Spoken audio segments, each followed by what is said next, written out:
I guess I guess with that out of the way, is everyone actually good to start? Aye, Captain.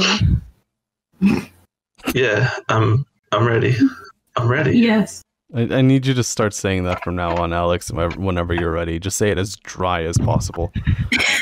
This is what I do when we play D&D and our DM's like, you ready to go?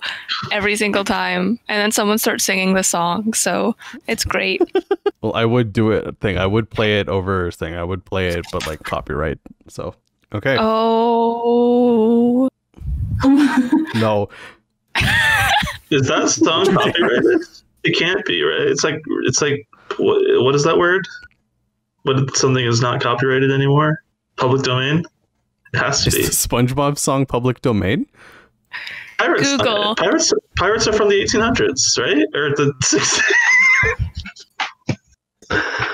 I've just said one like wrong They're thing from after another. All time. Oh my god. I mean, I guess pirates never stopped. Yeah. Oh my god. Okay. Are we actually good to start now? Fuck you. All right. Yes, Dad. Jesus. Don't give me that. All right. Give you Jesus? Oh my god.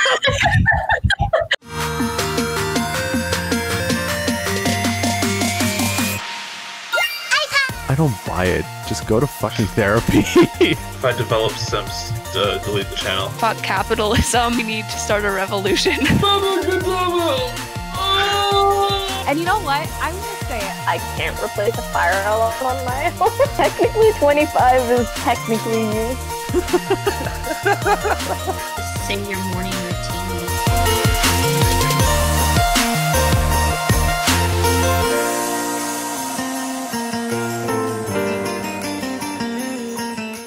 Hello, everybody. My name is Dean. I'm the host of the InkGuild podcast, and welcome to season 4. Tonight, I'm joined by Alex. Hello? Gabe. Hello. And Brooke. Hello. Before we get to tonight's topic, let's do a check-in. For those of you who aren't familiar with the check-in, that is pretty much just us kind of talking about what we have been working on the last few weeks.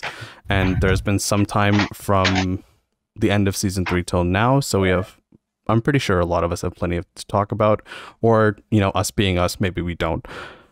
But anyway, to start, I have been working a little bit more at Xeno. I'm still in this weird position where I can't really seem to advance the plot, but I have been editing what I have currently to a pretty healthy degree, I think. Like, I'm chipping away at a few scenes here and there.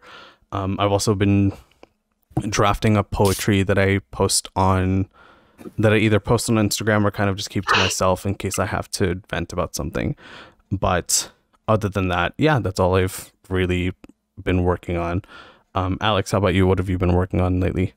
I've been doing quite a bit of world building in Katariana, and one of my other stories that doesn't have a simple name that I can refer to it by. And I've also been trying to start writing the Diamond Dagger again. Not going great, but I'm trying. All right, Gabe. Yeah, as same with every other check-in. I'm still working on Lemonheart. I have been making a lot of actually tangible progress lately. Now that I'm out of semester and my brain isn't just constantly exhausted. Plus, now that we're entering a what is it now? Third lockdown. I'm very prepared to just do nothing but write for the rest of the summer, I guess, with no other options. Cool. Brooke, how about you? I haven't written anything for a long time, but I have continued to develop the world and the characters, and I'm even thinking about changing one of the characters completely from what I had them as. So it's not so much I keep meaning to write chapters, and I keep saying I'm going to now that I'm not in school, and I will. But also I need to compile everything into one space because I have a board with a bunch of world building in my room, and then I have a notebook up in my office with a bunch of crap, and then I have my memo notes on my phone with a bunch of other crap. So it's I need to get everything into one space, and then I can work, you know? Mm-hmm. So that's where I'm at. Fair enough. Very relatable. Yeah. I think talking about like starting things. So Alex starting Diamond Dagger again and Brooke starting her piece, or kind of working towards starting her piece. It's funny because that's actually what the topic is for tonight. How do we start a story? It's a pretty general question, and there's many different ways of doing it, which we'll be exploring tonight. So how tonight will be working is just kind of each of us sharing our methods to starting something, whether it be a long-term project, just a quick few things, and maybe we'll run through a few cases or a few case examples. But yeah, that's how tonight will play out. So as always, I'll be starting off. How do I start a story? Typically, if I can recall back to Xeno, which is currently my big long-term project, I really decided to take my time with it. Like I knew that I wanted to start fresh, and as many of as my friends here, and as I've probably stated on podcast before, Xeno didn't start off as a YA or new adult fantasy story. It started off as a YA science fiction story, which I wasn't happy with, and I decided to scrap entirely. So when I wanted to readapt it into a YA fantasy, I wanted to be a little bit more careful in the sense of like doing proper research this time. And I think taking my time developing in general. So like working towards building the world and building the characters first, because when I started Xeno, the science fiction story, I didn't really have a plan. So I spent roughly maybe 2 months developing the world, or developing the character first. Like I had said on podcast before, Porter Xeno was a name that started, or that is carried over from that first iteration of Xeno. I just liked the name enough, so I decided to keep it. And spent a while doing a complete overhaul on her character. There were a lot of things that I personally wasn't happy with the first iteration of Porter's character, and spent close to 2 months just working at the kind of protagonist I wanted. There were a few changes here and there, mostly due to, I think, just her physical appearance, but most of it was actually due to her personality, because I didn't really see a lot of personality in the first iteration of Porter to begin with. So I spent a lot of time doing that, and once I had a protagonist, I then started working on the world itself. Originally, the first iteration of Xeno started off in a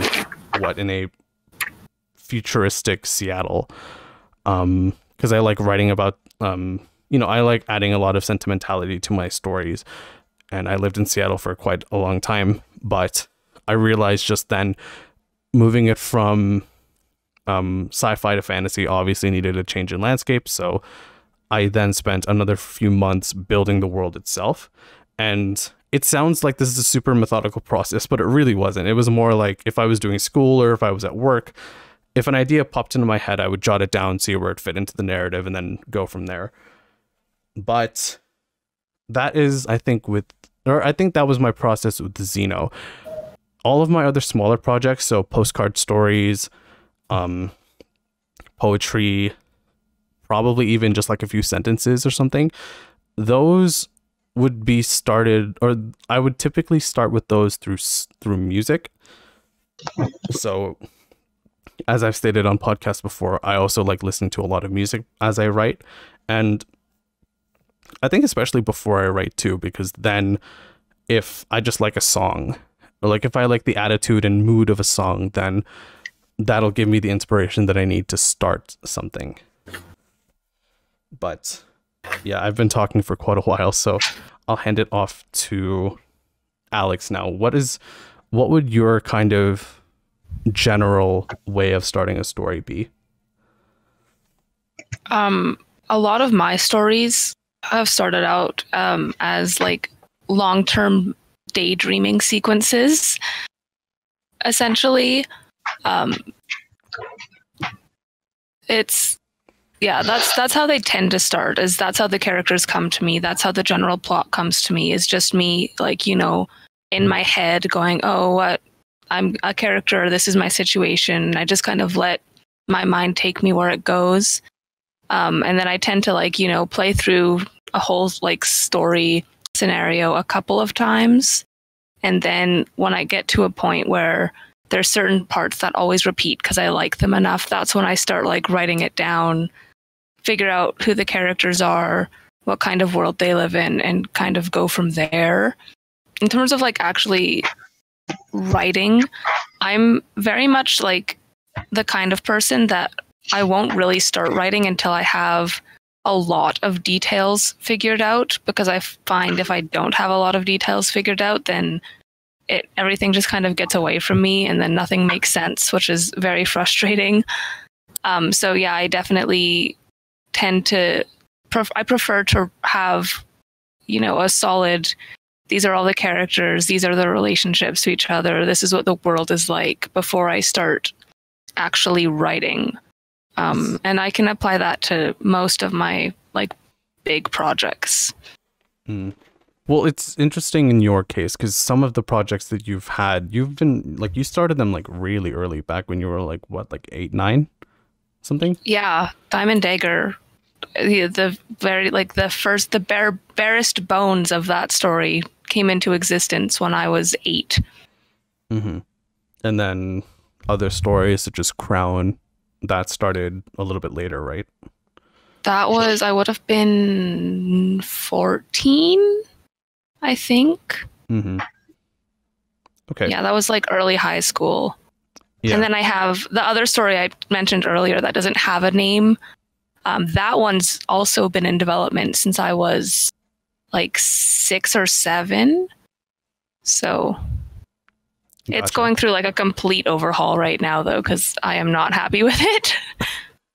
Right. Well, I guess we can touch on that later on, but I guess let's touch in with Gabe actually on his kind of general process for starting something.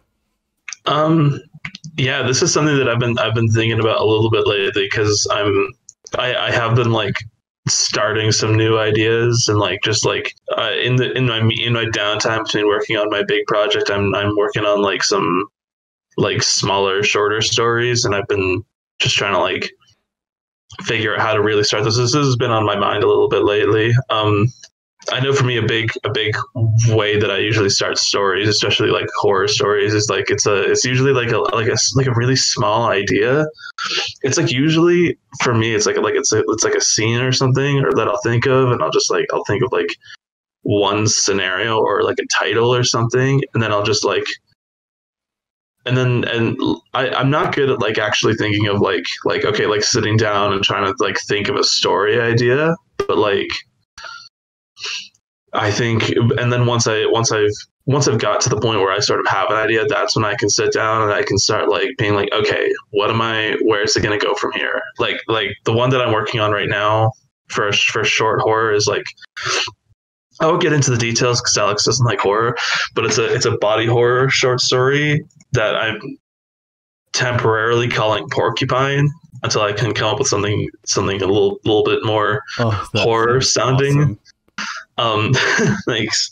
Yeah. But I won't get into the details of like what the idea is or what the story is. Basically, I thought of an idea for something that would be like a really gross, really freaky, like horror scenario. And then I was like, okay, how do I make a story out of that? How do I build this into like an actual narrative? Because I can't,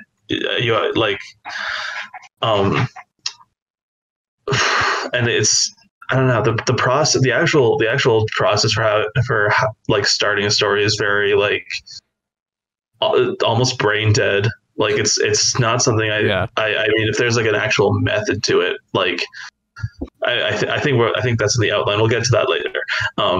But that like for me, actually starting my stories is like, it's like very just like, I try to think of like how I think the story should be and how like I can get the story, how I can start a story to get to like that scene I'm thinking of, or like what the it's what it usually is with my horror stories. It's like the thing that I do first is like okay, what's causing this and how does this resolve in some way? Like I'll give an example I've written before for Crab Face. I basically just thought of the idea of the title Crab Face, and I was like, okay, so this means there's a guy who's having some body horror shit involving crabs in his face. And then I was like, okay, so how does this happen? And then I started coming up with the idea of like, okay, so maybe it's like an alien crab that he eats, because it's like an exotic crab. Mm-hmm. And then it resolves itself that he like becomes the crab that is then sold again as an exotic crab to like other rich people.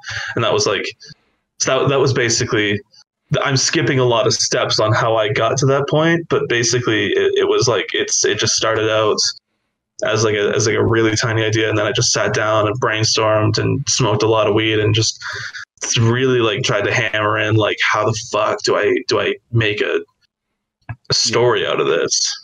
Yeah. And like, I don't know, for my longer narratives, it's pretty much the same thing. I mean, I've joked a lot about how Lemonheart how I don't have to really talk about the plot of Lemonheart, because in my experience, a lot of the time, just telling the basic premise, like, that sells people on it, that's all good and well.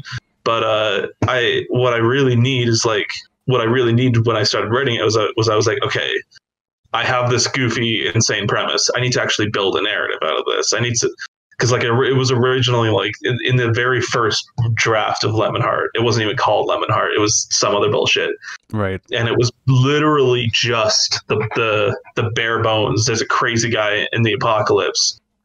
It was super weird in the original version. Actually, it was supposed to be like a weird, like, old guy almost. Like, it was like a weird crusty pervert who, I just had this idea of like this old pervy old dude who just went on a crazy killing. It was like sort of like Hobo with a Shotgun, just like it was like this very violent story that built on absolute nonsense. And then like, as much fun as I had like sort of coming up with that, I was like, okay, but that's not really compelling. I can't really sell people on that. Like, I don't think people are actually going to like that story as much as I think it's like bananas. And then I started thinking like, okay, number one, I need to make this character like relatable. I need to make him like a personable protagonist so people can, even if they think his quest is complete batshit, they can at least like see this character as like not a total weirdo.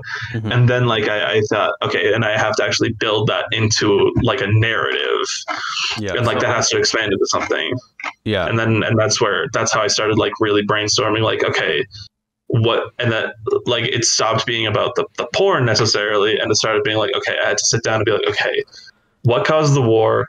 Why did they take his porn? That was the biggest question for me, where I was like, how do I build this into a story? It wasn't like the what's Dune going to do about his stolen porn. It was, why was his porn stolen? And then that I started building on that, and that spiraled into where the plot is now, which I can't get into.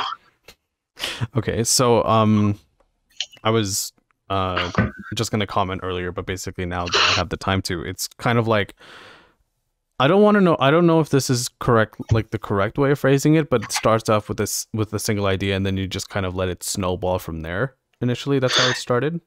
Yeah, basically. I started off with the idea, teenage guy gets his porn stolen, and then I was like, number one, need to make Dune more relatable protagonist, and number two, I need to give like a tangible reason for not just like why his porn would be stolen, because there's a billion reasons why someone would steal someone's porn in a post-apocalypse. It could just as easily and just like pretty boringly just be that there was another pervert who wanted his porn. That was like the first thing that I thought of, and then I was like, that's stupid. I obviously can't do that. I need to. And then the real question became like, how do I make the explanation like an actual, like something that's actually interesting, something that's like that will lead to a story. Mm-hmm. And then it just snowballed from there. I guess like when I was kind of, or just before I get to Brooke, actually, just to backtrack a little bit. Yeah, I think like if we were to generalize so far. I think Alex and I are probably along the same way. So like we kind of like to be a little bit prepared before we start our story. And then with Gabe, you know, if I'm interpreting it correctly, it's like you start off with a single idea and then you kind of go from there and then, you know, make changes as the story develops and whatnot. Yeah, essentially. I mean, I can say a lot of my stories have also started with like a simple idea and then also snowballed, but like I like to be prepared before I start the actual writing part of it. Yeah, I think that's where I was getting at, yeah, but we can touch on that later. Brooke, how about you? How is your kind of general writing process be, whether it be for longer pieces or shorter pieces or whatever? Well, I'm a very avid daydreamer. It's like no matter what, I have a story going in my head, and sometimes those stories are very very catching to my mind and I just keep going. But it's like once my brain has an idea, it grabs it and just runs with it super fast, and I can see the entire world immediately. Like I have a whole movie so quick. Like I can never actually write everything that my mind just created within like a couple minutes. So when I first started getting into writing when I was younger, it was like I would have this bolt of inspiration and I would just write down immediately. Like I would just start writing exactly what I was seeing in my head right away. And honestly, it was pretty crappy work when I'm thinking back on it, but that's how I did it back then. And that's probably also why all my pieces were so short. But now it's like I have a snippet of inspiration. Like with my Zayla story, I think I was probably watching a movie about a heist, or like it had a scene in like a close confined space. And I was like, oh, I suddenly am inspired to write about event scene and breaking into a place. So I had that chapter for the Zayla story just like imprinted in my mind. And I went back later and wrote down what I'd thought about, but I didn't continue writing on that. It was like, who are these people? So I saw the scene first, and then I went back and I was like, who are these people that I'm actually seeing? And I delved into what their characters were. And I've built the story around them instead of just that scene, because honestly, when I had that scene, I was like, oh, cool, I could write a story about a heist. But it's become so much more than just a heist now. Mm-hmm. So it's like, before it was just rapid inspiration and quickly writing down everything. And now it's like inspiration, jot it down, but let it marinate a little bit more. Ooh, that's a good way of phrasing it. Yeah. It's kind of in a way similar to Gabe's process too. And I'm probably just stretching with the connection, but just like starts off with a single idea in your head and then go from there. Right? Like you kind of branch off plot events and whatnot there. Like I think that's what it is. Like that's kind of what I'm assuming as I'm listening to it, but you know, feel free to correct me if I'm wrong. No, I suppose that's what happens. Okay. It's kind of hard to go back and like think about when each thing started, because as soon as I think of characters, I think about like multiple things that they could be in. I don't know. Yeah, I know what I mean. Yeah.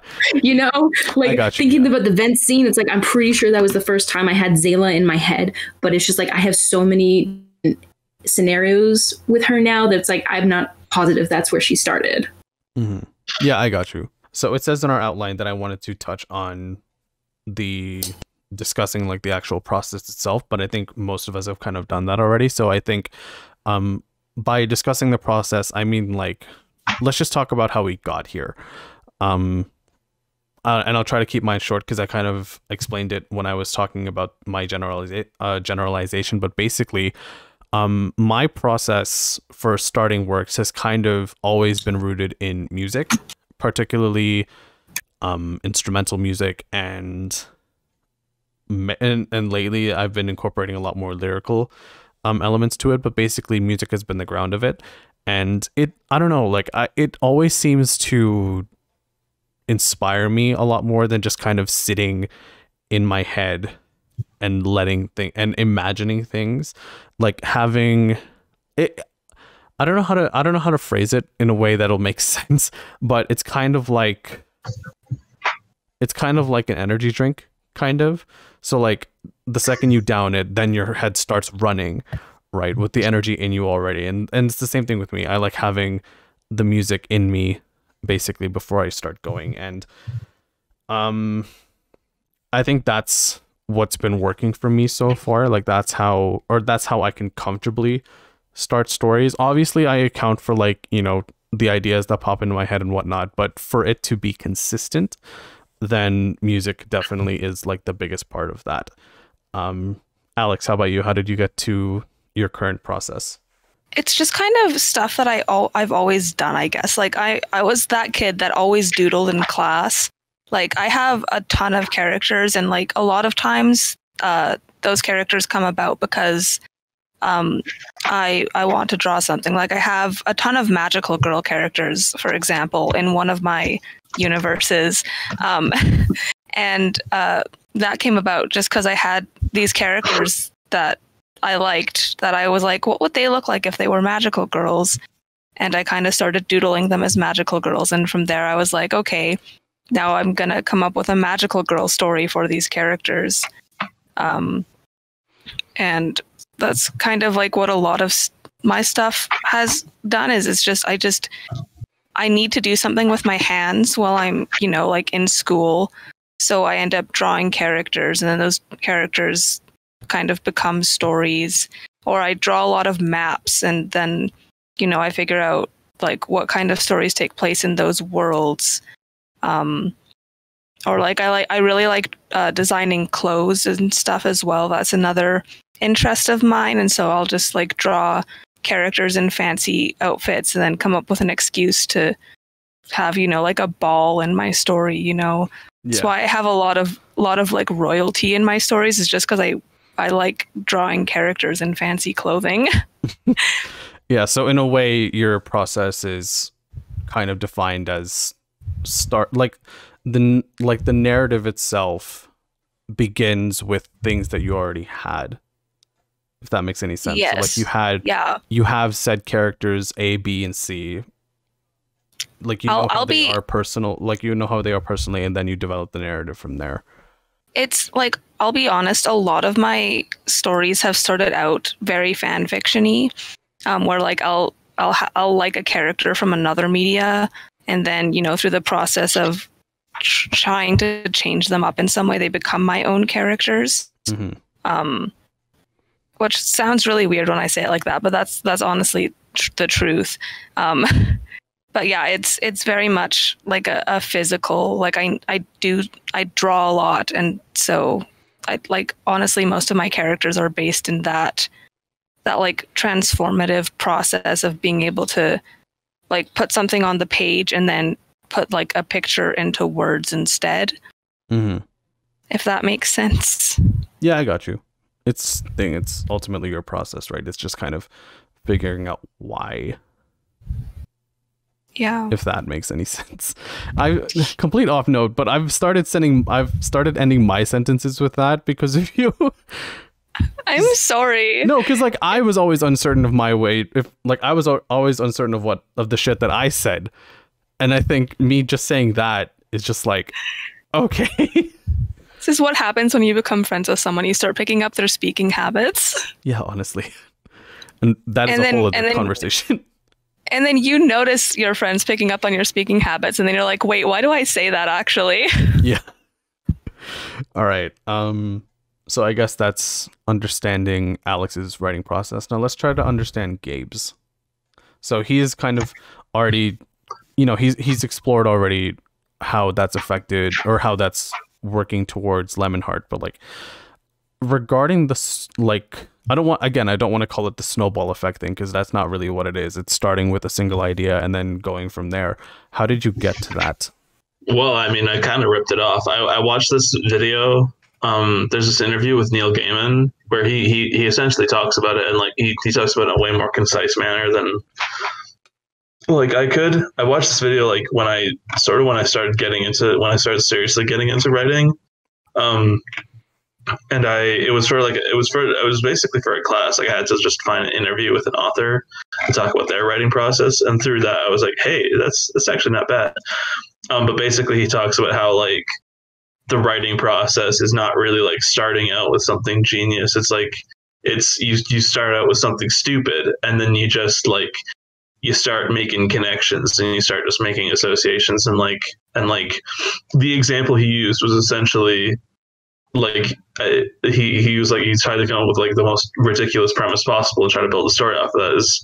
And so he basically said, so there's werewolves and then there's chairs, and if a werewolf bites a chair, then on a full moon the chair becomes a chair wolf. And from there, and at first it's like, that's ridiculous, and then he from there he starts going off on this explanation for how to build a story from that, and how you can have like scenes where like if it's in like a snowy winter setting, you can have footprints, but the footprints are like chair prints. And like shit like that. And it's just sort of, I don't know, I watched that interview, and it just sort of like, I was like, wow, you can just do whatever the fuck you want. And then I made that my rule. I was like, I'm just gonna come up with premises, and then I'm just gonna like, okay, where can I go from here, and what scenes can I come up with from that premise, and then how can I connect those scenes together? And that was that's my literal process. I don't know if that has anything to do with my actual like writing process and getting myself into that mental state, but that's definitely like the narrative process. Fair enough. Yeah, it's in a way kind of justifying the madness. If that makes justifying it and like expanding on it and like saying like, okay, what can I do with this? Like, how I have this idea, what can I do with this? How can I take this to a different level? All right. I think we can now hand it off to Brooke then to discuss her part of like how she got to her process. So, Brooke, you've been saying that like for a lot of your ideas, and probably for your current story, which I don't know the name of, or maybe I forgot, but regardless, like you rely heavily on daydreaming.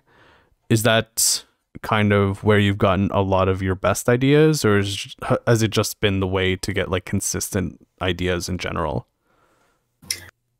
I don't know how else I would get ideas, if I'm honest. Like, I'm kind of confused about how you guys are getting ideas if it's not daydreaming, because like that's all I do. Mm-hmm. Well, I mean, it's just constantly running in the back of my head, it's just there and stuff is happening. Yeah. That's such a mood though, Brooke. Yeah. Like in a way, when I'm listening to music, like the ideas that I get, I don't think they're necessarily daydreams, but like it kind of still is inspired that way regardless. Like my head starts running wild with these ideas as I'm listening to music. So I would say that's what I would think is for me also. Okay, I don't think that was a good sentence. What did I say? Words came out. I don't know what I said. Sure, yeah, I'm gonna say I relate to that, and your thing kind of sounds like my thing. Anyway, so yeah, I'm always just daydreaming, like even when I'm watching movies, as long as it's like a movie that I've seen before. Like generally speaking, when it's a new movie or a new song, I'm like invested in it and my brain is kind of quiet, just absorbing the material. But every now and then something will like spark something of inspiration. I'll be like, oh, that's a good idea. And then my brain starts going with that instead. But generally, yeah, it's just like my own thoughts are going with whatever I'm being influenced by in the environment. And yeah, when I was younger, it was just idea, start writing it, and I go. But now I get that inspiration and I think about it and I play the scene over in my head again and again, and I write it down. And I have, like I said, I have so many random pieces of paper with names or short scenes, pieces of dialogue, or like my memos in my note in my phone. It's just, oof. And I read somewhere once, someone was talking about how they make their characters feel fleshed out as they go back and they write about their childhood, about experiences that will never be part of the story, never actually be important, but it's there for the author to know. And I started doing that. I think about their childhood and stuff like that, and I start there. So I have that first bit of inspiration, and then I go delving into who the characters are and what the world is like, and I try and go back as far as I can into what I think has happened in this world. Like in the Zayla story that I'm writing, I had the idea for the world, but I was like, okay, how did it get here? So now I'm going back into what might have caused everything to happen. And in another news story that I'm writing, that's that one's a bit more complicated, because with the Zayla story, at least, I'm just using our Earth and basically futurizing it, or sort of dystopian futurizing it. But with the manipulator story that I'm writing, that's going to be a different world with like gods and crap and stuff. With gods and crap and stuff. Yeah. So it's like I have to think about what having this god there would change about their world compared to ours. So I try and think about all of the little details that will build my bigger picture, even if they aren't relevant at all in the story. Like, I have a lot of things about Zayla that I know that I'm never going to put into the book. They're there. I know them. I know these things about her, but it's like, I don't need to include them. They're not necessary, but I know them. I know how they're going to affect her character now. Yeah, it's that whole know your character thing before you start writing the story. Yeah, I understand. Yeah, exactly. So it's just like I go back and I build little details to build the big thing, and it's definitely a lot of work, and it's definitely made me a lot slower with my writing than I used to be, because I used to just like pound out I used to pound out really big chapters all the time, like every day, but don't do that anymore. But that's fine, because I feel like now my writing has developed or gotten better. I like to think it's gotten better anyway. And then I kind of do the song thing that you do, and when I have these characters and I'm listening to music every now and then, I'm like, oh, you know what, this kind of fits this character, and that will also blend into their story. I do that a lot too, yeah. Or whatnot. Yeah, like I do listen to like a lot of lo-fi or like atmospheric music, and that helps me build the world, especially. Like trying to create cities is so hard, but it's also like my favorite aesthetic is building the cities. So it's like I have to find the sounds that go with it. Oh yeah. Hi, Dean here. Because we don't have any ad breaks yet, we'd like to share a quick story recommendation for all of you to check out, be it from a movie, TV show, video game, anime, or whatever. Full disclosure, we weren't sponsored by anyone to say this. These are just our personal picks that we decided to shout out on the spot. I recently saw the movie Love and Monsters, I think. It's on Netflix. It's a really cute movie, and Dylan O'Brien is a great lead. The special effects are pretty alright, and the story, if you don't take it super seriously, is pretty fun to follow. My recommendation is one of my all-time favorite books, Vicious by V.E. Schwab. It's basically a dissection of like superhero tropes. All the characters are terrible, and I love them. I think I'll recommend Hidden Figures, because that made me cry, and I love that movie, and I will be watching it a lot throughout the years, I think. I'm going to recommend this manga I read a while back called Fire Punch. It's about a post-apocalyptic world where people have like superpowers, and the main character has like a healing, like a Wolverine healing factor. And basically he meets up with this guy who his power is like he can set things on fire and the fire will never be extinguished. And bad things ensue. So, with all that being said, let's get back to the episode. As kind of a segue into our next topic, actually, that might be skipping the outline just a little bit, but it sounds like from the looks of it, it can get kind of complicated, no? Like coming up with all of these things. Super. Yeah. So let's touch on that. Let's touch on some of the problems there are with starting a new story. And I know that up until now we've been kind of like, you know, I speak, then Alex speaks, then Gabe speaks, then Brooke speaks. But like, if you want to contribute at any point, just like hop in. But regardless, for me, some of the problems that come up with starting a new story, I think is like Xeno, I think, was its own case study. But when it comes to like smaller things, so like if I'm just trying to write out a poem for Instagram or trying to write like a postcard story for myself, it's like, where does it start? Like completely starting on a blank slate. Like, where's the location? Where's the setting? You know, what time is it? Who are the characters? Like, I've been so focused on writing Xeno, I think, for the longest time. Like, I know Porter, I know Magna, I know all of these characters, that suddenly just not writing someone that you know is difficult for me. And I think it's kind of hard writing something completely new, even if it's only me seeing it. I think I have the opposite problem. I have too many characters. Are you going to expand on that? Okay, so for those listening at home, my name on the Discord is God of the Multiverse. I'm called that for a reason. Like, I have a lot of stories and a lot of characters, and I love like jumping between all of them, like in my daydream sequences, as it were. So like a lot of the times I'm not focused enough on one story. Like earlier I talked about, I was working on stuff for Katariana, and I've been working on the Diamond Dagger, which is technically part of Katariana, but the other stuff I've been working on for Katariana takes place like centuries after the Diamond Dagger does, so it's like not really relevant to that story. And then I've also been working on this other story which takes place in a completely different universe. So I think one of my biggest problems is I just have so many ideas that I have a hard time focusing on one at a time.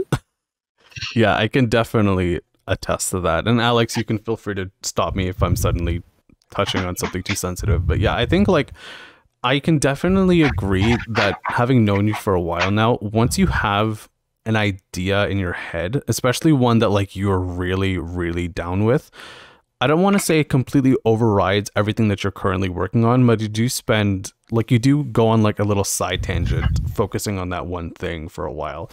Because like as you were trying to, I think in one instance, as you were developing Diamond or like Katariana in general, you were trying to find out, or you were trying to I guess expand the world a little bit, and that's how you had reached out to a few of your friends, me included, about including more of your Varun, which is vampires. And you know, that's how you and I are working on that one side story. But as we were working on the side story, now that I'm thinking about it, it's like and I'm bringing this up for the case of the story, but like, you know your character so well that you can casually drop information about them. Meanwhile, no one else has really had that kind of insight. Is this about the vampire thing? It is about the vampire thing. See, it's just I just tend to assume other people know what I know. Yeah, like it's not even a bad thing going into like side tangents either, right? Like when you have a really good idea, it's good to pursue it. But like with you, I think as you're developing Katariana, personally, I've always been like, wait, are you doing something else now? Why aren't you working on Diamond Dagger, which is the one story that like I knew you from, I started investing in your work from, and I've only read 2-3 chapters of it. That's because there's only 2 chapters written. Yeah, and I hope like I'm not trying to be rude or anything by saying this, but just like I understand like entertaining side tangents too, right? Am I coming off as rude? I don't want to be. No, it's fine. This is all stuff that I know about myself. It's like it's been a problem for years. Because again, Diamond Dagger is a story I've been working on literally for more than a decade, and part of the reason I've been working on it for so long is because I tend to jump between ideas a lot. Like, you know, I had a couple years where my main focus was The Crown Upon My Head, which I did actually manage to finish a draft of. But you know, as a result, Diamond Dagger got put on hold for years, and now I've kind of like taken a step back from The Crown Upon My Head, and now I've been trying to work Diamond Dagger, but then I've also been wanting to work on my horse story, and I just have a lot of ideas, and I like all of them, and it's really hard to focus.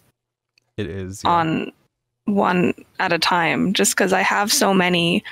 Yeah, Brooke, Gabe, how about you? What do you guys think on that?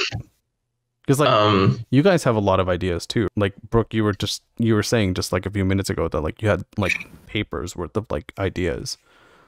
Yeah, like I definitely relate to Alex in this situation. Like what was it, last year? It's been like a year since I started the Zayla story, and I was so mad at myself the instant I thought about the manipulator story, because I was like, no, I can't have another story going right now. But I keep thinking about it all the time, and it's really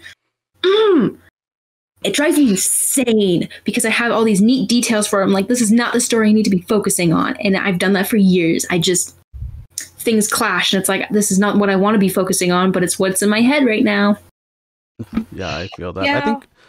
Yeah. I think in a way Gabe is also doing that too, because like while he's been primarily working on Lemonheart and has been talking about Lemonheart since season 2, I think, like he's also introduced Glass Inferno, which I think in either on podcast or off, or in just in an off conversation, he said that he's been trying to chip away at that a little bit. Yeah, the trying to juggle, and the problem is like I do really want to get Lemonheart done by the end of the year. Like that's my goal. But Glass Inferno has been like it's been a series that I've been wanting to write for a really long time, and only like in the last year and a half, I'd say, have I like really started giving it like serious thought and like thinking about like what I would want the story to be. And like trying to juggle those two without like really losing grip on focus is really fucking hard. And like it's exactly the same as you, Brooke. Like I remember a fucking week ago, like I was at work and this fucking idea like just came into my head. And like when I'm at my work, like there's nothing I can really do. I don't have access to my computer. I can't really use my phone too much. So I can't like really write something down to like just get it onto something and get it out of my head. So I just couldn't stop thinking about this idea that like, I don't know what the fuck it came from even. It was probably just like some errant thought, but I just couldn't get this idea out of my head of like this sort of not time travel, like time stopper story. But it's sort of like a nomadic clan of like people who can stop time. And I just couldn't get this idea out of my fucking head of like a character who I just of like this really old minded character who looks super young, just like giving like just like talking about how much he's stopped time and like how time moving is weird for him now because of just how much he's lived in that place, and like how he's stopped time for like 10,000 years during this conversation like several times, and it's like nothing to him now. Right. And I just couldn't get the fucking idea out of my head, and I was just at work, I was just like no, I can't start something new. I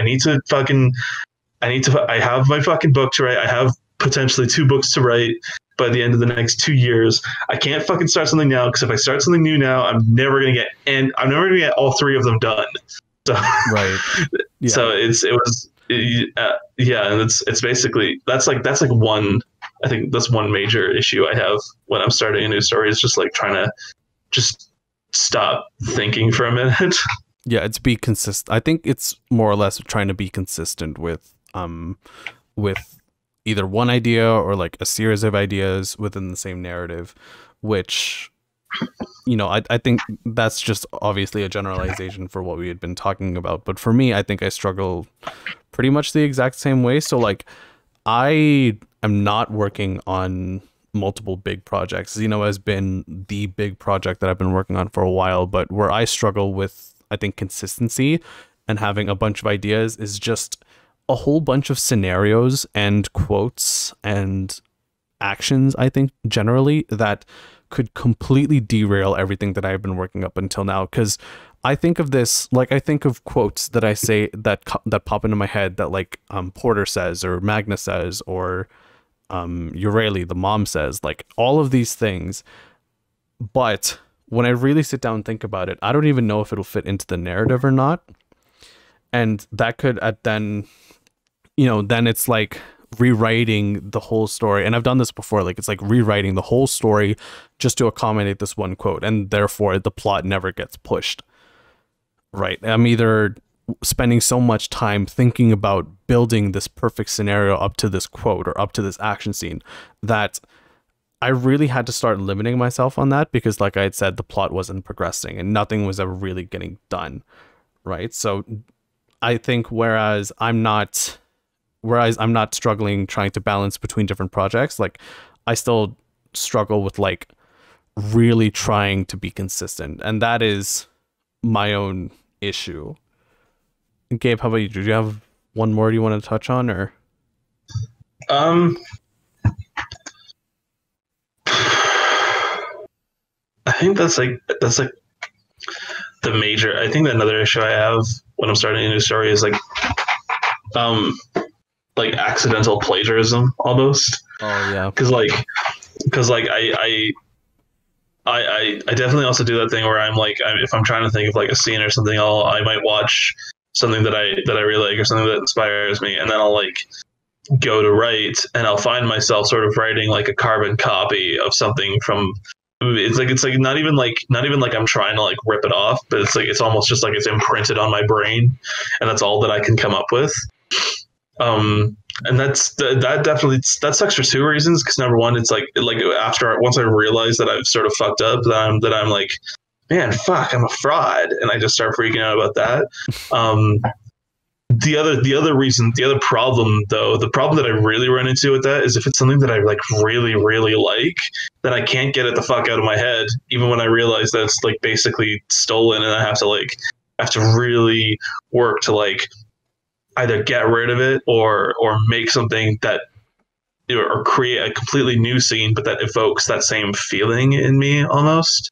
I don't know if that makes any sense. Like it's not like I'm altering it to like make it like not exactly a ripoff, but it's like I'm creating, like I have to make a scene that sort of evokes it like gives me like the reason why I have to go back and like look at the scene that inspired me in the first place, and like sort of understand what it was that I like analyze it and like try to understand and unpack what it was that spoke to me about that sequence or that scene or that line of dialogue, and then like try to extrapolate that and make a new scene that gets that same feeling in me, and that like evokes that same sort of. Do you know what I mean? Yeah. Does that make any sense? Yeah. Okay. I think one major problem for me, and maybe, Brooke, Alex, if you guys are there, like we can probably touch on this because it is part of our outline for tonight, but it is maintaining momentum when starting a new story.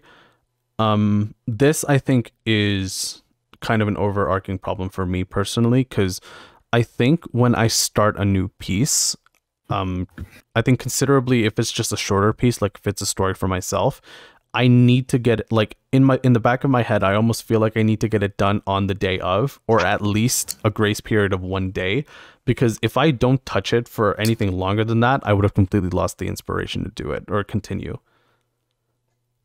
So like, to pose the question to you guys, how do you deal with maintaining momentum when you start a new story? I think we've established that I don't. Well, I mean, to a degree, like the idea is in the back of your head, right? And it's powering you through, developing your characters and whatnot, and like pushing you through. So like, when you're trying to maintain that momentum, like how do you think there's a way that you do it, or is it more or less just like right until the idea is done? For me, it's back to the whole daydream thing. Like Brooke, I often, well, almost always have like a daydream scenario in my head. And that daydream scenario will either be whatever media I'm currently like fixated on, or it'll be one of my stories or characters, either in the story or like characters in like an AU that I've made up for them for some reason, because I don't have enough stuff going on in my brain apparently. But like doing stuff like that is good, like character development work too, like put your characters in a different scenario and see what their life would be like in like, modern Earth, because most of my characters don't interact with Earth at all. Yeah. But that's definitely how, like, I mean, the fact that Arahe as a character has existed for more than a decade in my head is because I keep coming back to her in my daydream scenarios, where I love to figure out how she interacts with other characters stuff, and so I keep coming back to her, and I try you know, when I feel myself being inspired to come up with something new, I try to stop myself. Doesn't usually work, but I try. But yeah, that's how I keep going back to them, fixing things that I don't like, but remembering the things that I do. Yeah. So I think if we were to put that in a sentence, it's more or less like, so long as the idea is still in the back of your head, that's how the momentum keeps going. Right? Yeah. Like it's putting them in new scenarios, like you said, or just working at their character in general. Like that's how you keep going until either the initial writing spurt ends, or maybe you're just going to take a break for a while. Is that more or less what you're trying to go for? I guess so. Again, like the writing itself often doesn't happen as much as I would like it to, but it's definitely just I keep going back to the characters, because, you know, if you like a character that much, if they keep coming to your head, then they're definitely worth it. Mm-hmm. All right, Brooke, Gabe, how about you guys? What do you think on maintaining momentum when you start a new story? I found that like a lot of world building has like generally that's helped me focus on like a story that I really want to like expand on.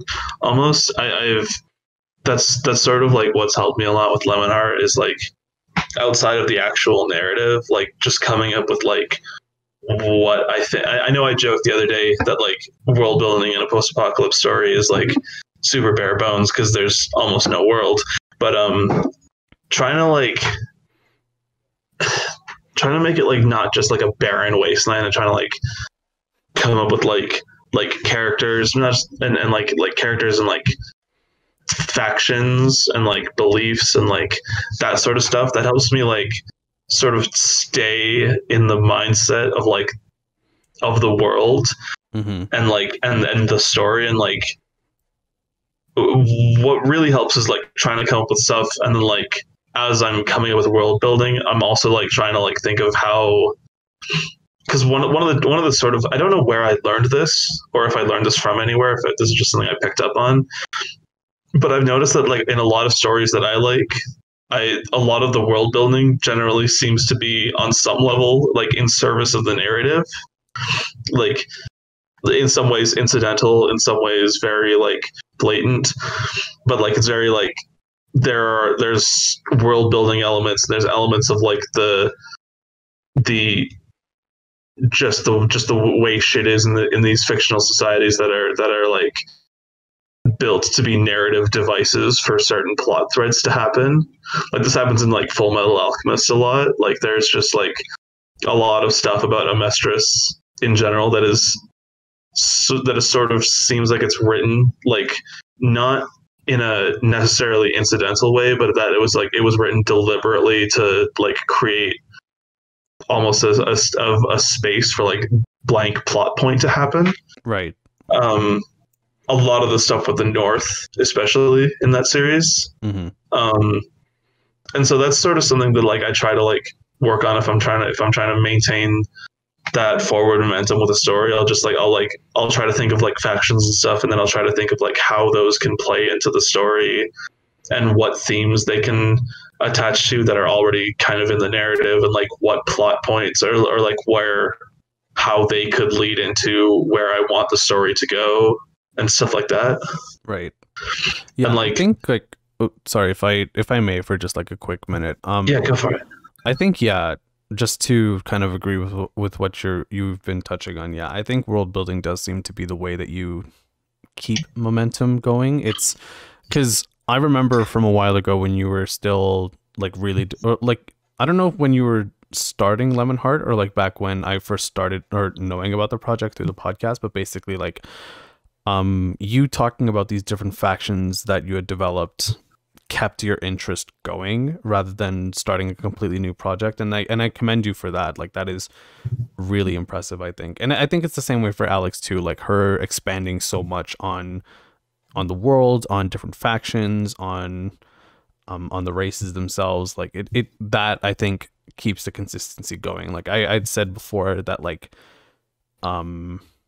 you know, maybe getting too lost in thought might be a bad thing, but like, yeah. Yeah. Jumping on that briefly, actually, because I've been working on the Varun Council for like modern Katariana, which is obviously that thing you mentioned earlier with getting my friends in on it and stuff.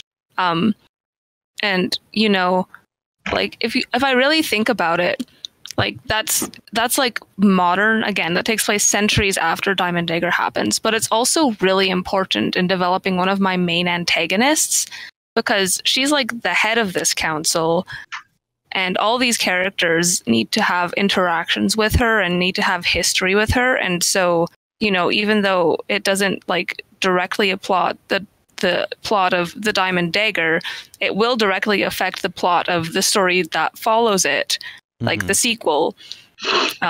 So I still think it's extremely important in developing like one of my main antagonists, as I said. So, you know, it's all the little world building stuff. It's important, like every little thing. Yeah. Yeah. I'm just so aware of myself right now every time I say the word like. Well, that was your own fault. You addressed it, and now we're all aware of it. I was aware of it before, I noticed it before I pointed it out. That's why I pointed it out. Oh my god. Well, now I'm self-conscious of it, but anyway. Me too. It's okay. Anyway, Brooke, how about you when it comes to maintaining momentum when you start a piece? I think like for your piece, Zayla, which you said you started last year, what was it like trying to maintain the momentum for that?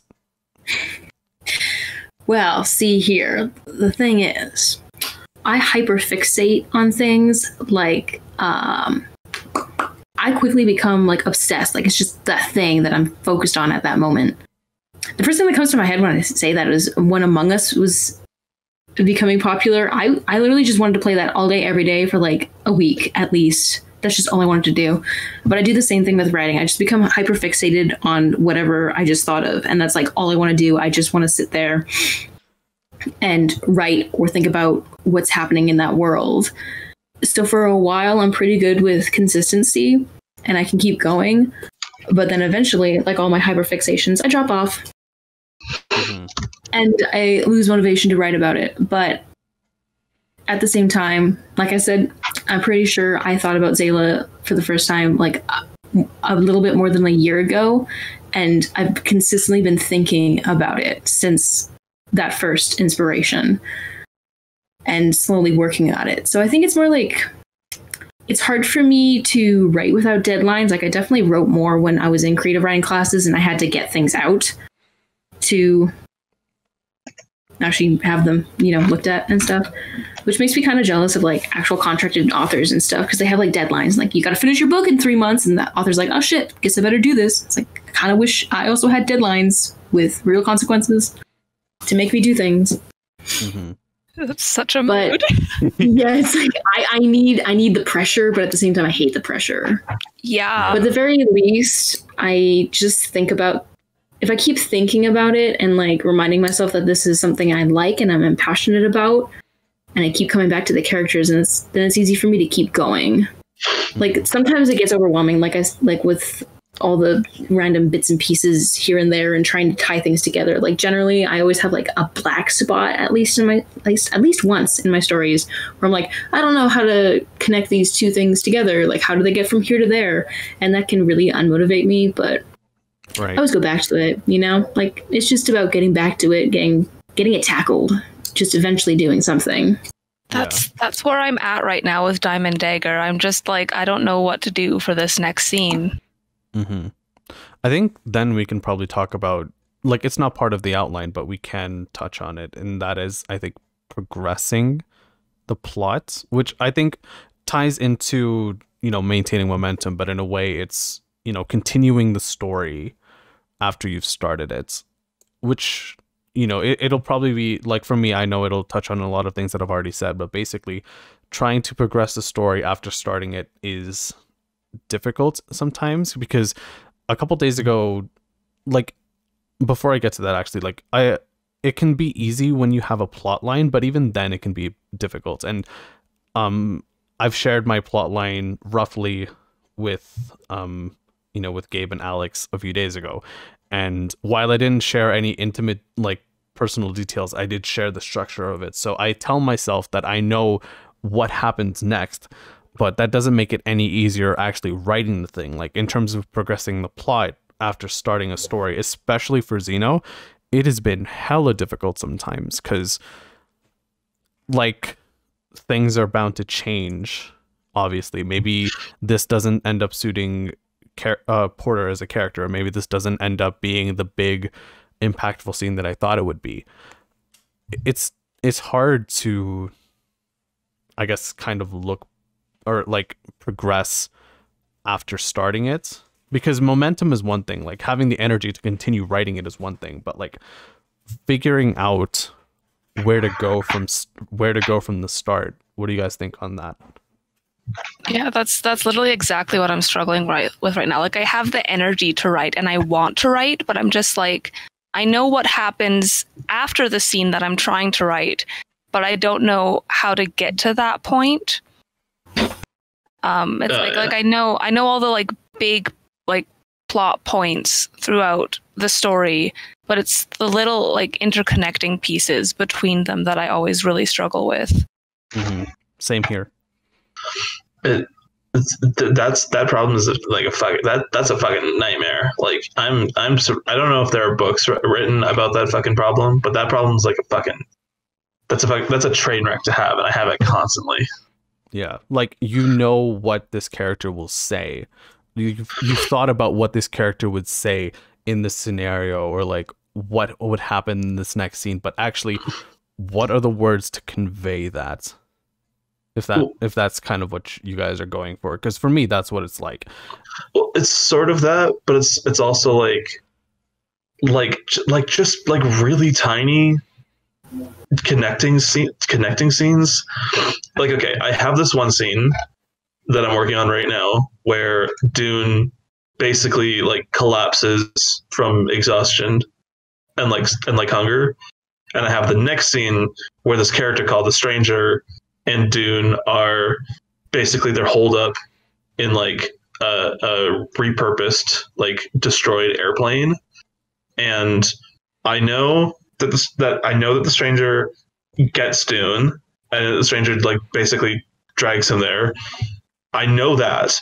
It's like the very tiny one sentence thing. I need to just introduce the Stranger, and I need to have him find Dune, and I am like fucking struggling. That's the shit that is breaking my head right now, trying to like get that onto paper. I have bits and pieces of the next scene written out. I just need to like it's like those really tiny moments that are vital to like connecting one scene to the next that just fucking kill you. Yeah, really. It does. Yeah, like for me right now, I need a space of time to pass.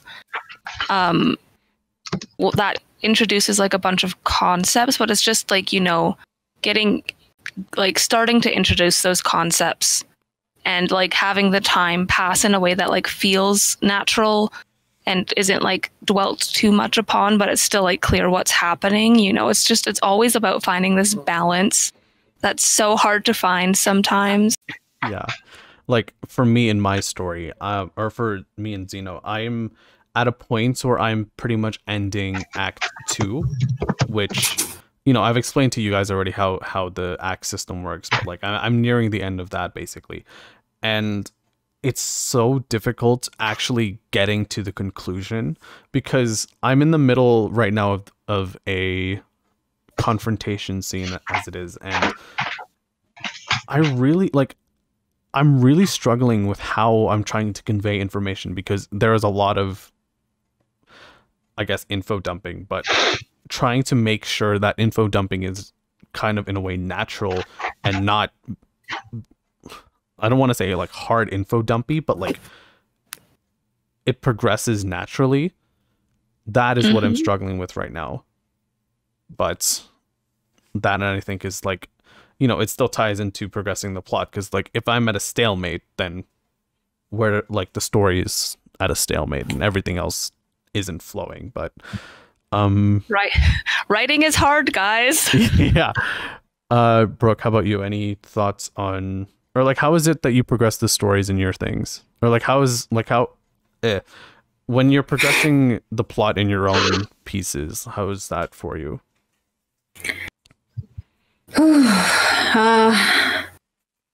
It can be really hard when I don't know what's going to happen next. Like I can have like, when you have like a general vibe for what's supposed to happen. Yeah.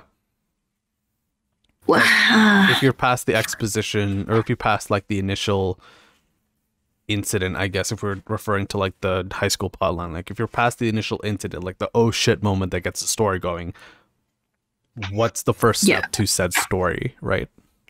Yeah. It's also, I have a very, very hard time thinking of endings. And I feel like to write my stories properly, I need to know what's going to happen at the end. And at least right now, I'm not really sure how my story is going to end. So it's really hard for me to think about progressing this naturally to a place where each tense situation, I suppose, is like building up to that final climax that I really want. Because like I know that each thing needs to build up more and more. Like each thing needs to be higher risk. But it's so hard for me to do that because I don't know what the final thing should be. But like in the smaller details, it's kind of like sometimes I have problems with like spaces. Like we have two characters in like a space, let's say, and I need to move them.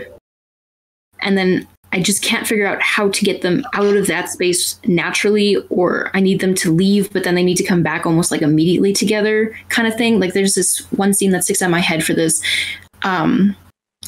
It's like a tense fight between Zayla and her closest friend in a room, but I need him to leave angrily and she's still in the room. But then they need to be together in like the next scene that I have, and it's like I don't know how to get him there immediately and also have the dialogue for that scene work out well where it's not super tense after that, because I don't have this. I don't even know what I'm saying. It's so hard to write things sometimes. It is. Yeah. It's hella difficult. It's just that I feel like that can be some of the most time-consuming things. Like I love writing the world building. I love writing all the character development and whatnot and all that crap. But trying to get this scene to the next scene can be so freaking hard, and I don't like doing it. Yeah. I almost have the opposite problem because like I've never really had an issue thinking of an ending, but it's like I'll think of an ending and then like I'm like, okay, great.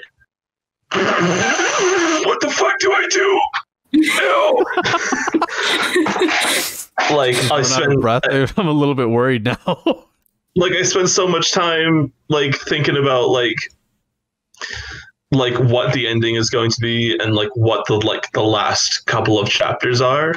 Like those are almost the first, like I don't write them out, but those are the first things that I like really come up with the story for almost. This like I'm like, okay, what's the climax going to be? Because the climax is this for me anyway, that's like my favorite part of any story. I love me a climax. Don't take that out of context. Taking it out of context. Fuck.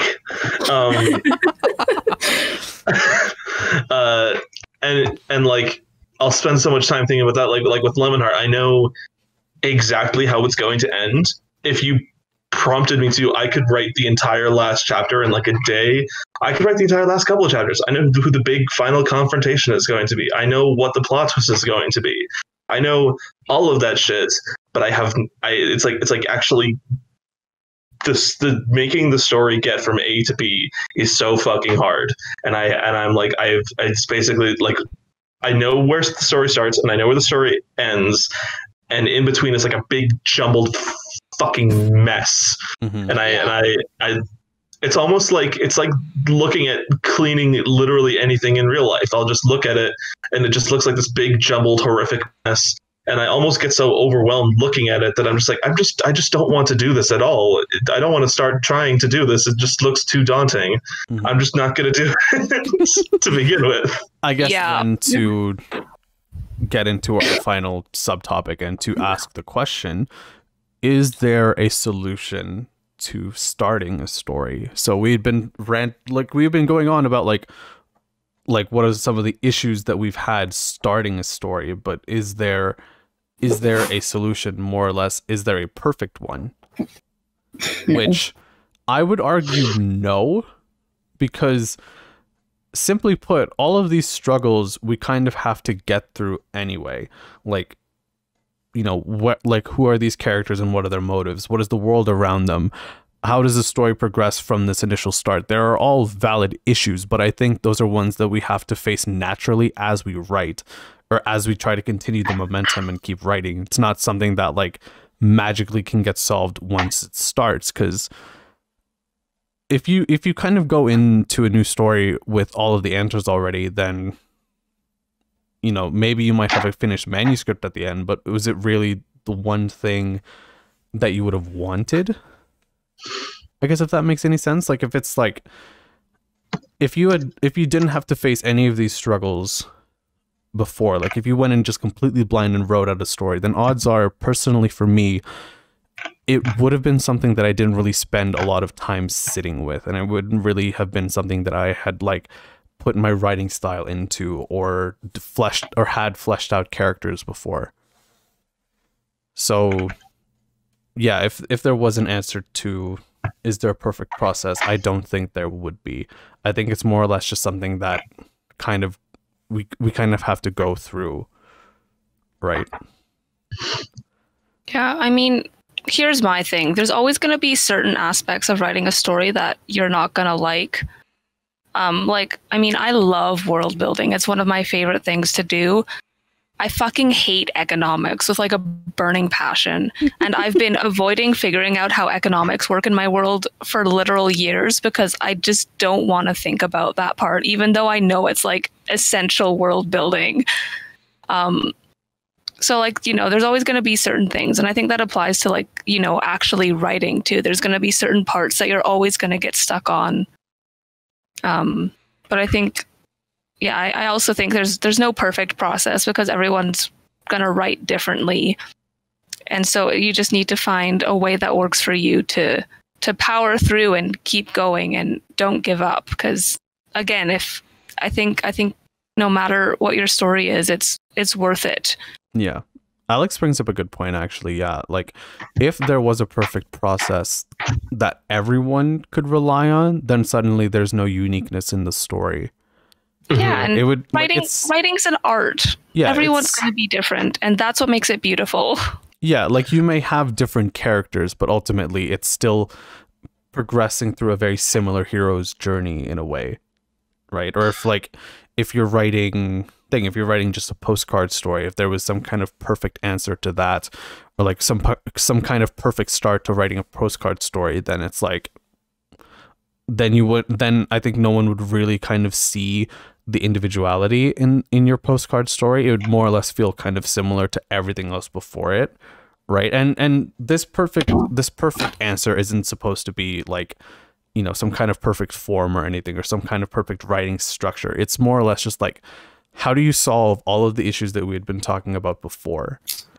And I think as a 2-0 again for this question, there isn't. And I think so far there shouldn't be. But as it is only 2-0, Gabe, how about you? What do you think on a perfect Can I get solution? faux deep for a second? Can you get what? Can I get pseudo deep bullshit for a second? Do it. Okay, so there's this video essay that I saw a while back from this guy called Noodle, and it's basically about, have you ever seen those videos that are like old animation, like old cartoons and stuff, but like they've used AI to like bring it up to 60 FPS or something? Yeah. Yeah, okay, so this video essay was basically about how those are garbage.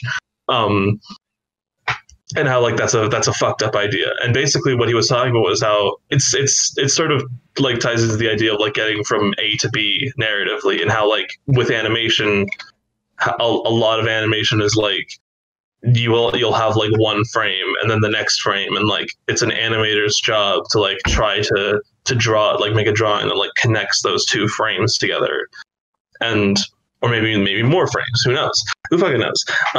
But the point was that the point the guy that was getting at was that basically like the way that an animation looks is very like down to those very tiny. I don't know shit about animation. I'm not an expert. I'm not gonna pretend to be an expert on animation, but like down to like keyframes and stuff, and down to like very like tiny stuff. It's all very personal. It's all very like that is the artist's like vision for that animation. That's how like they're gonna make that shit. And what these people do is these like tech AI people do is they'll basically go in and they'll like, I'm gonna make it look sexier with 60 FPS, and then they pump in an AI, and the AI looks at the animation and it makes fake frames between all the frames to like sort of to make it look so much smoother. And this basically kills all the personality in the animation, and it has now become like a very homogenized sort of thing. So it's like, as much as back to writing now, as much as like that fucking A to B process is a nightmare and it sucks, and I have several substance abuse problems as a result of it. That's like kind of the cross to bear with being an artist. Like, you just have shit that you got to do, and there's no I don't think there's a system. I don't think there's a proof positive method to really getting that shit done. And it's something that like you kind of have to figure out for yourself. And like and like, would that there were a method, that would be a bad thing. Like it's exactly what you were saying. It would make it so that there was no, if you like, automation is already a problem with like service work. The idea of automated art and the idea that there's like a way to just like, you can just plug in certain things into a machine and it can just pump out art that had no creator behind it is kind of fucked up. Because like, once you do that, you can just have a bunch of art that like people might still like, because I mean, some people really do care about having like a personal touch, but a lot of people don't. And then regular artists are just kind of fucked. It's also it's also like, you know, I think this is something I'm really passionate about. I think art is like one of the purest forms of human creation. It's something like you can go all the way back to like very early humans, and you can see that they were creating. And so the idea of that becoming automated, that the idea that there's like one way to do art and it has to be this like really specific thing, that just like irks me on so many levels, because it's not. Every single person is an artist, and like I think that's kind of what makes us human. Fair. Yeah, it's like, going back to what we had said, like, you kind of lose the wonderfulness of individuality if there suddenly was a perfect process. Like as a painter, Van Gogh's art style was through short brushstrokes, and you can tell the pieces of Van Gogh by his painting style. If suddenly he was painting to the level of Michelangelo, then what would distinguish that? Or like, how would you be able to distinguish those two artists? I think maybe the clearest one would be their names on the painting, but otherwise it would be as if Van Gogh painted the Mona Lisa and Michelangelo painted Starry Night. There'd be no kind of individuality that like separates it. But I think that's getting a little bit too down. But no, but you're right though. Like, if every piece of art looked the same or was made with like the same exact style, we wouldn't have great artists. We wouldn't know their names. They'd just be another artist because all their art looks the same. And I think that applies to storytelling too. It does, yeah. Like with YA fantasy, which with YA fantasy in general. Like, there are a lot of familiar tropes within it.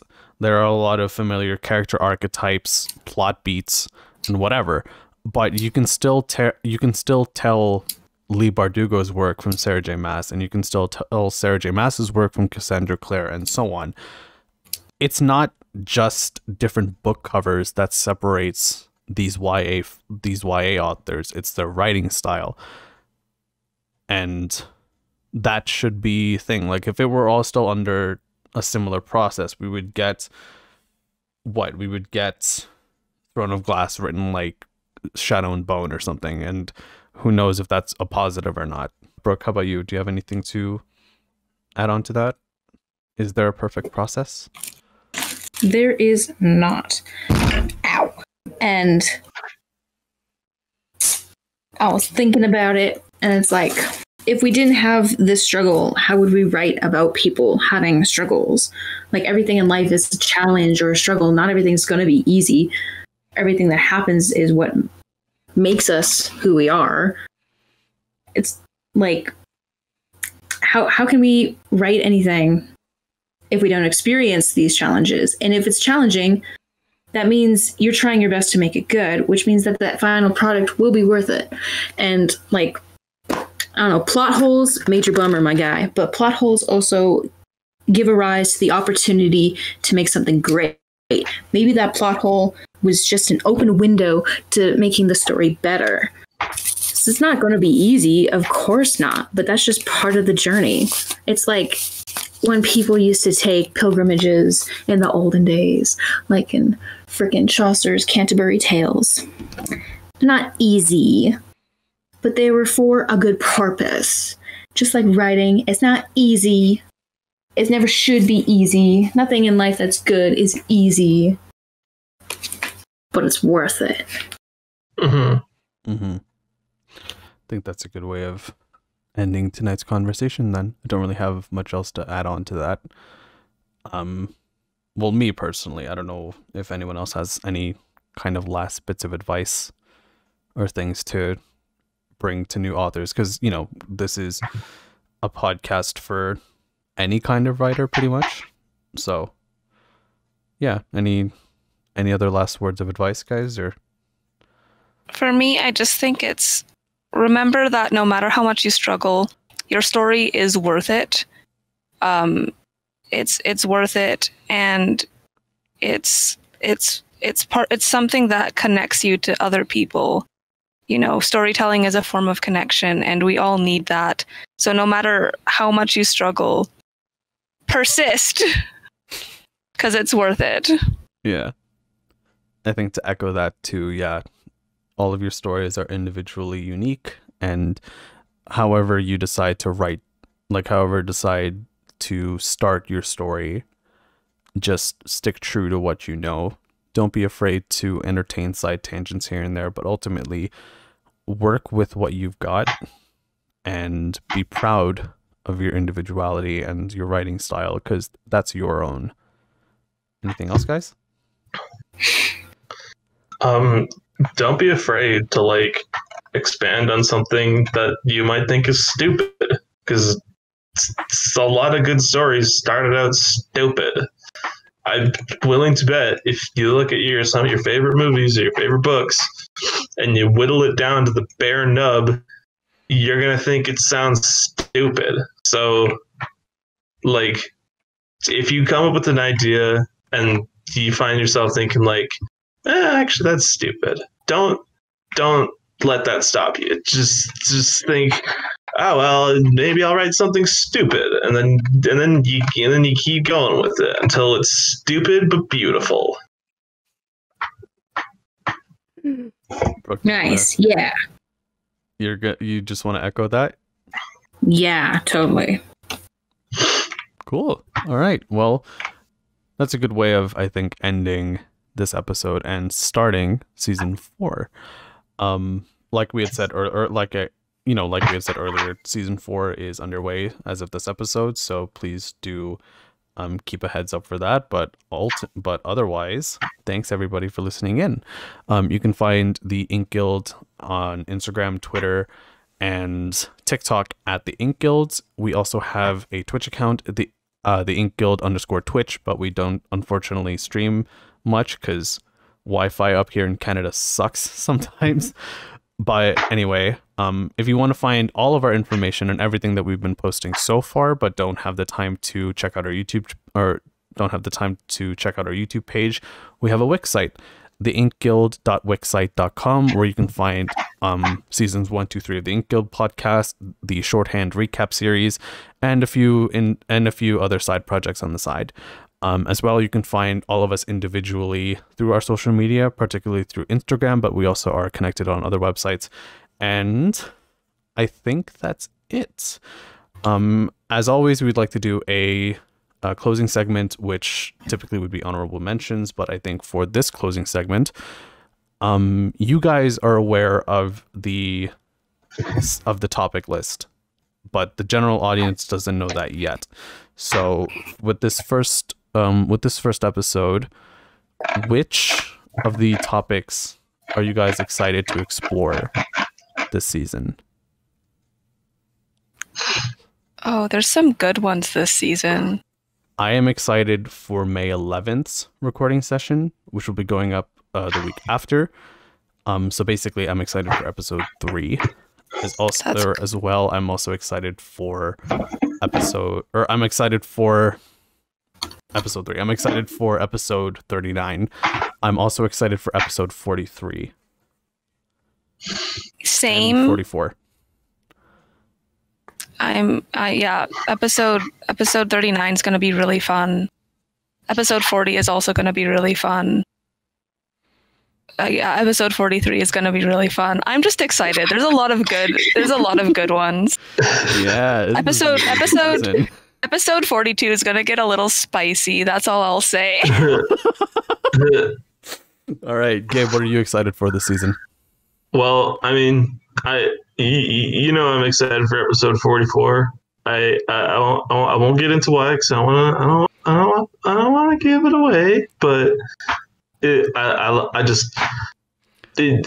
on a topic that I like, and I love doing episodes with the I guess I can't get into who, but episode 45 I'm also very excited for. My mental breakdown I had when we talked about tournament arcs should be evidence enough for that. Yeah. I'm very excited for episode 47.